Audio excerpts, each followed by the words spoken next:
divers, welcome back to the show. Today, we're going deep on something that's been making waves in the gaming world. Waves indeed. Yeah. Big wave. Microsoft's new AI Muse. Ooh, yeah. You've probably seen the headlines, heard the hype, maybe even raised an eyebrow or two about it, so we're here to break it all down. There's certainly been a lot of buzz. Oh yeah. And understandably so. AI in game development is a pretty hot topic right now. It's so hot right now, and we're using an awesome article from Eurogamer.net. Great site. And insights from AI expert Dr. Michael Cook. Wonderful. To guide our exploration today. And get this.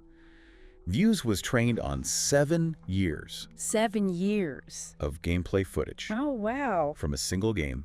Can you imagine the sheer scale of that data set? That's huge. To put that into perspective, that's more data than most of us generate in a lifetime, and it allows Muse to predict player behavior in a way that was never possible before. All right, so first things first. Yeah. What even is Muse? Muse is a generative AI model, but in simpler terms, it's an AI that can create new content based on what it's learned from existing data. But in Muse's case, it's not spitting out entire games or levels. So it's not some kind of robot game designer?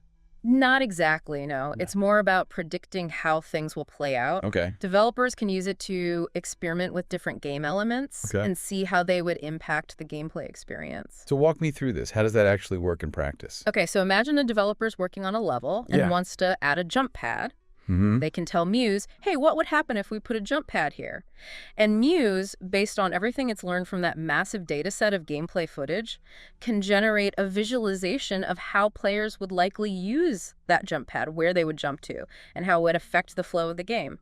Hold on, so it's not just randomly plopping a jump pad in there. It's actually thinking about player behavior? Right. Strategy. Strategy, all of that, yeah. That's wild. That's the really fascinating part. Dr. Cook pointed out that Muse has to understand that the jump pad persists. Yeah. It always functions in the same way. Okay. And its behavior isn't affected by other things happening in the game world. To get that level of predictive accuracy, the amount of data it needs to process is huge. Oh, that's some next level stuff. Yeah. It's actually demonstrating an understanding of game mechanics. Yeah. Like on a deep level. This isn't just some AI messing around, but the game, it learned from Bleeding Edge. It's pretty specific, right? It's a multiplayer brawler. Yeah. Lots of action, colorful characters. Exactly. It was developed by Ninja Theory, and it's known for its fast-paced, combo-heavy combat. So you can imagine the kind of data Muse has been chewing on years of players fighting, dodging, using special abilities. So that begs the question, how useful is Muse for games that are totally different from Bleeding Edge? Like what if you're making a puzzle game or a slow-paced strategy game? Does Muse still have anything to offer, or is this a tool that's only really relevant for a specific type of game? That's a great question, and it gets to the heart of some of the limitations and practical considerations surrounding this technology. That's something we should definitely dig into after we take a moment to let all of that sink in. Okay, so we've established that Muse is doing some pretty incredible things. Yeah. With predicting player behavior. Incredible. But with all this buzz, it's easy to get swept up in the hype. Yeah. What about the practical side of things? Yeah, that's where things get interesting. Yeah. You've hit on a crucial point, the practicality. Dr. Cook brings up some important questions about the cost and accessibility of this technology. I mean, think about it. Microsoft had to feed Muse 7 years worth of bleeding edge gameplay. Yeah, that's a wild amount of data. Not exactly something every indie developer has lying around. Is this just a tool for the big studios then? That's a concern, for sure. It raises questions about who gets to benefit from this technology. Is it going to widen the gap between massive studios with huge resources and smaller independent teams? There's also the question of whether it's actually worth the investment even for the bigger players. Yeah, good point. It's cool that Muse can tell you how a jump pad might change things. Sure. But are we talking about revolutionizing game development here, or is it more of a cool but ultimately niche tool? Right. Developers are already good at imagining how players will interact with their games. So how much time and effort is Muse really saving, or is it more about adding a layer of polish and refinement? Those are the kind of questions developers and studios will have to weigh, but there's another angle to this whole Muse thing that's gotten people talking, and that's its potential role in game preservation. Oh yeah, game preservation. That's something I'm really curious about. I remember Phil Spencer, the head of Xbox, even mentioned Muse as a potential tool for preserving classic games.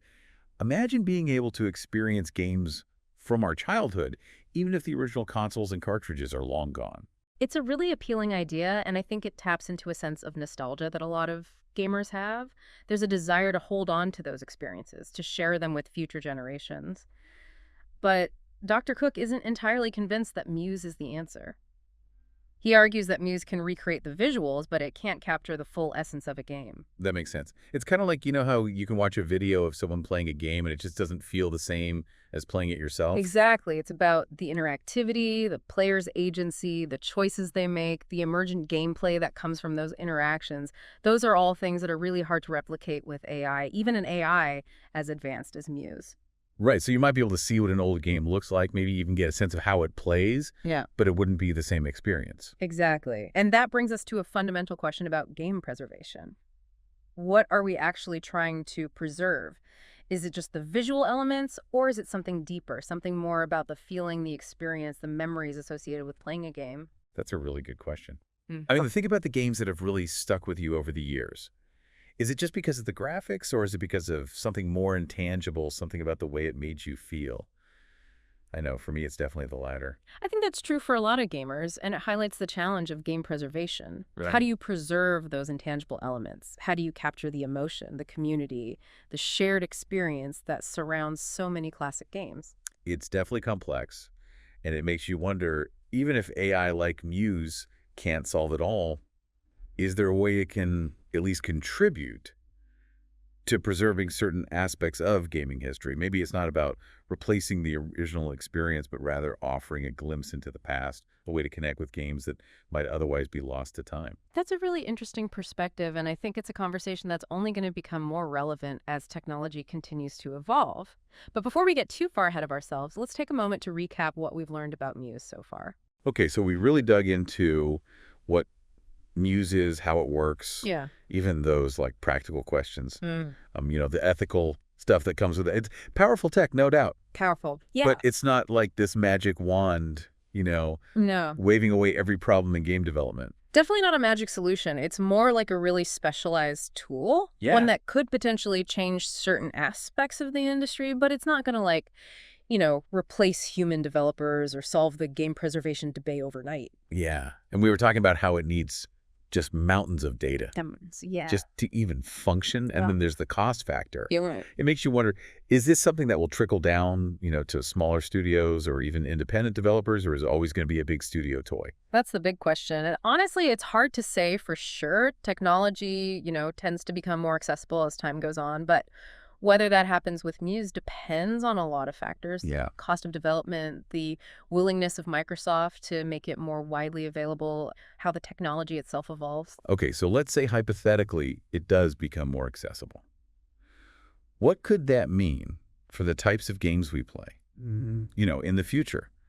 Are we going to see this explosion of games that are like hyper realistic in terms of predicting player behavior, or could it lead to something completely different? That's where things get really interesting because if you think about it, one of the things that makes games so compelling is that element of surprise. Yeah. The unexpected things that can happen when players interact with a game world. Absolutely. If AI starts to accurately predict every single player action, could it lead to games that feel too predictable, too formulaic? That's a good point. You don't want it to take away the magic. Yeah. Right. Those moments in games where you stumble across something completely unexpected, or you figure out a strategy that, the developers maybe didn't even anticipate. Exactly. Those are the moments that often create the most memorable gaming experiences. Mm-hmm. So the challenge for developers, if they're using tools like Muse, will be to strike a balance between leveraging that power of AI prediction, but also preserving that sense of player agency and surprise. Yeah, so maybe it's not about using AI to dictate every single thing, Yeah. but rather to enhance certain elements, or maybe even create new possibilities that wouldn't be possible without AI. I like that way of thinking about it. And it goes back to that idea of Muse being a tool. It's not about replacing human creativity. It's about augmenting it, expanding the possibilities, what games can be. It makes you wonder what the future of game development really holds. Sure. We're already seeing AI be used in so many different ways, generating art assets, composing music, writing, dialogue. It's exciting and a little bit like, oh my gosh, what is happening? It's definitely a time of rapid change and innovation in the industry. Who knows what the next few years will bring? Maybe we'll see even more powerful AI tools emerge, or maybe we'll reach a point where AI becomes so integrated into game development that we don't even think about it as like this separate thing anymore. It's kind of mind-blowing, but hey, that's why we do these deep dives, right? It's about keeping our minds engaged and asking the big questions. So deep divers, we've reached the end of our deep dive into Microsoft's Muse. What are your takeaways? What excites you? What concerns you feel? Let us know your thoughts. Keep those conversations going big. Thanks to Eurogamer.net for their fantastic article. And of course to Dr. Michael Cook for his insights. And to you for joining us on this journey of discovery. Keep exploring, keep questioning, and keep on gaming. Until next time.